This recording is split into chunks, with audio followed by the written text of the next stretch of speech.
ক্যান্সারে আক্রান্ত হচ্ছে শিশুরা। চট্টগ্রামে শিশু ক্যান্সারে আক্রান্তের সংখ্যা আশঙ্কাজনক হারে বাড়ছে।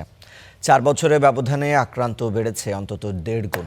এর পেছনে ভেজাল ও কেমিক্যালযুক্ত খাবার, বাবা মায়ের ত্রুটিপূর্ণ খাদ্য অভ্যাস এবং রাসায়নিক প্রক্রিয়াজাত শুটকিতে প্রধান কারণ দেখছেন বিশেষজ্ঞরা। ইমদাদুল হকের রিপোর্ট, ছবি তুলেছেন হাসানুর রশিদ।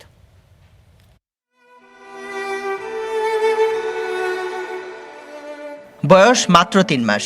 চট্টগ্রাম মেডিকেলের শিশু রক্তরোগ ও ক্যান্সার ওয়ার্ডে নিষ্পাপে শিশু ধুঁকছে মরণব্যাধি ক্যান্সারে। যে বয়সে মায়ের দুধ ছাড়া কোনো খাবারই খায়নি, সেই বয়সেই দুরারোগ্য এমন ব্যাধিতে হাসপাতালে কাতরাচ্ছে এই শিশু। এক একটি শয্যা যেন দুরারোগ্য মরণ ব্যাধিতে আক্রান্ত নিষ্পাপ শিশুদের অবর্ণনীয় কষ্টের নাম। এদের কেউ ব্লাড ক্যান্সারে, কেউ লিউকেমিয়া, লিম্ফোমা, কেউ বা ব্রেন টিউমারের মতো ক্যান্সারে আক্রান্ত।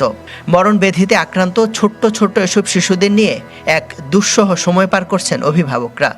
আমি ভাবতে পারি না আমার বাচ্চার যে ব্লাড ক্যান্সার হবে। অনেক অ্যাক্টিভ ছিল, হঠাৎ করে ব্লাড ক্যান্সার ধরা পড়ছে। আল্লাহ, প্রথম তো শুনি আমি মনে করছি আমার বাচ্চারে শুধু ব্লাড ক্যান্সার, আমি তো যে কান্না করছি। পরে এখানে আসি দেখি কত বাচ্চা নিরীহ হয়ে, কত শিশু। কি নিজের বাচ্চারা আফসোস করবে, এসব বাচ্চা দেখি, এসব বাচ্চা লাগিয়ে আফসোস করি।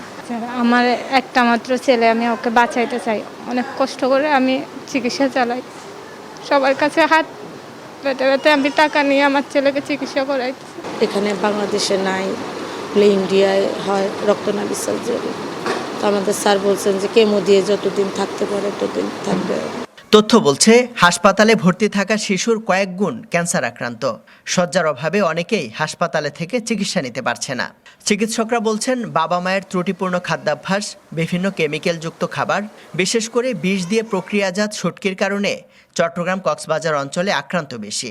পেটে যখন সে বাচ্চা গর্ভাবস্থায় থাকে, মা যখন একটু এক্সপোজার থাকে, যে রেডিয়েশন বা হচ্ছে যে ফরমালিনযুক্ত খাবার, অন্যান্য অনেক কিছু, যে আমরা এই যে বাতাসে সীসা বেশি, বা হচ্ছে খাবার খাচ্ছে, খাবারে ফরমালিন বেশি, শুটকি খাচ্ছে, ওইটাতে ডিডিটি দেওয়া বেশি, তো দেখা যাচ্ছে যে গর্ভাবস্থায় হচ্ছে বাচ্চা আক্রান্ত হচ্ছে। গবেষকরা বলছেন, কারণ উদ্ঘাটন বা প্রতিরোধে সমন্বিত উদ্যোগ না থাকায় এটি দিন দিন ভয়াবহ রূপ ধারণ করছে। কন্টিনিউয়াস বেড়েই যাচ্ছে, এটার প্রতিকার তো নাই। অ্যালার্মিং বলতে আমি তো আপনাকে উদাহরণ দিয়ে বললাম, এটা প্যান্ডেমিকের চেয়ে কোনো অংশে কম না। আপনি যদি মৃত্যু হারটা চিন্তা করেন, প্রতি বছর অ্যাপ্রক্সিমেটলি 8-10 হাজার শিশু আক্রান্ত হচ্ছে, তার অধিকাংশই মারা যাচ্ছে, কারণ আমাদের এখানে কেউ কনসাস না ক্যান্সার নিয়ে। চট্টগ্রাম মেডিকেলের শিশু ক্যান্সার ওয়ার্ডে 2021 সালে যেখানে 297 জন শিশু ভর্তি ছিল, 2025 সালে সেটি বেড়ে দাঁড়ায় 451 জনে। ইমদাদুল হক, স্টার নিউজ, চট্টগ্রাম।